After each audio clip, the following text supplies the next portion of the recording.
आज काय स्पेशल तर आहे, आज तूर डाळ मूग डाळीचं वरण. आता वरण करायचं आहे. तर वरण करणं ही सुद्धा एक कला आहे. डाळ प्रत्येक जण करतो, पण सगळ्यांचीच डाळ खूप छान होते असं नाही. तर तुम्ही अशा प्रकारची डाळ करून बघा, नक्की आवडेल.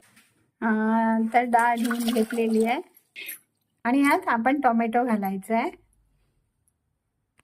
चवीपुरतं मीठ घातलेलं आहे, बस, आणखी काही घातलेलं नाही आहे. डाळ, टोमॅटो आणि मीठ. आणि आता कुकरच्या 2 शिट्ट्या आणि थोडा डिम ठेवायचा आहे.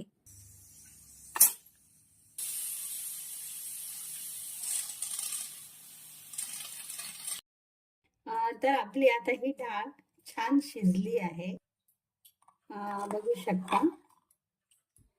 आणि वरणासाठी सगळ्यात महत्वाचं काय असतं ना, फोडणी. फोडणी छान बसायला हवी. तर आता आपण देतोय तुपाची फोडणी.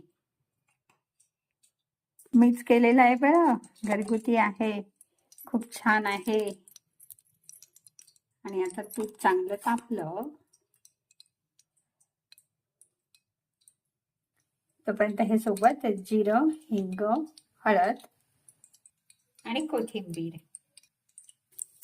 फोडणी छान बसायला हवी आहे. आपण पहिल्यांदा कढीपत्ता घालतोय, ताजा ताजा कढीपत्ता, हिंग, जिरं आणि हळद आपण शिजताना घातली नव्हती, घालूही नाही. कुकरमध्ये घातली ना की एक वेगळा वास येतो. तर आता ही छान फोडणी ढवळून घेऊया. आणि आता आपण डाळ फोडणीला टाकली की तिचा छान असा फोडणी बसायला हवी. फोडणी बसणं फार महत्वाचं असतं. पाहूया आता बसते का. वा, छान बसलेली आहे. आणि ह्याच्यावरती आता कोथिंबीर शिवरू. आणि ही आता कोथिंबीर.